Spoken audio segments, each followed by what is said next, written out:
સહકારી જે મંડળીઓ છે જ્યાં ટેકાના ભાવે મગફળીની ખરીદી થાય છે ત્યાં સરકારના પરિપત્ર પ્રમાણે 35 કિલો 800 ગ્રામ મગફળી બારદાન સાથે લેવાની છે, બરાબર.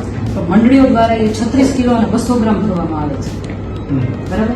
તો આવું ગોંડલના તમામ જે 4 મંડળીઓ છે, ચારે 4 મંડળીમાં આવું થાય છે. 3 મંડળીના તો મારી પાસે સીસીટીવી મતલબ જે લાઈવ છે, મારું ફેસબુકનું લાઈવ છે, એના માધ્યમથી મારી પાસે એના પ્રૂફ પણ છે. અને જામવાળી જે મગફળી કેન્દ્ર છે ને એના અમને ખેડૂતોના ફોન બી આવે છે, બરાબર. હવે મારી માંગણી તમારી પાસે એવી છે કે આપણે જે નોડલ ઓફિસર જે આપણા જે સહકારી મંડળીમાં આવે છે એને યોગ્ય તપાસણી સોંપો અથવા તો તોલમાપ અધિકારીની નિમણૂક કરો, એટલે દૂધનું દૂધ અને પાણીનું પાણી થઈ જાય, બરાબર. આ સિવાય ખેડૂતો અવાજ ઉઠાવે ને તો પકડી મારે. હા, એ તમને કાલ પરમ દિવસની બદમાશી કરતો ફરિયાદ કરવાની. હા, હું તમને એ જ કહું છું સાહેબ કે અમે એ ખેડૂતે મને ફોન કર્યો, હું ત્યાં ગઈ, મારી પાસે એનો આખો વિડીયો રેકોર્ડિંગ છે કે એ લોકો 36 કિલો 100 ગ્રામ ભરે છે.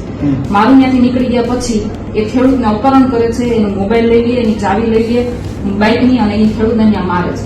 હું ત્યાંથી નીકળી એટલે એક ખેડૂત ભાઈ છે આપણી વિમલભાઈ, બરાબર, એ મારી સાથે હતા. એટલે પાછા ત્યાંથી નીકળ્યા નહીં એટલે મને શંકા ગઈ. હું ફરી પાછી ત્યાં ગઈ ને એટલે મને ખબર પડી કે જીગીશાબેન આવે છે.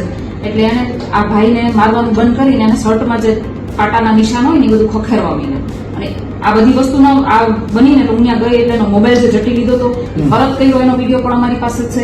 એની ચાવી જટી લીધી હતી એ પરત કરી, એનો પણ વિડીયો અમારી પાસે છે. અને છતાંય પોલીસ તંત્રની અમારી ફરિયાદ નથી લેતી 24 કલાક ઉપરથી.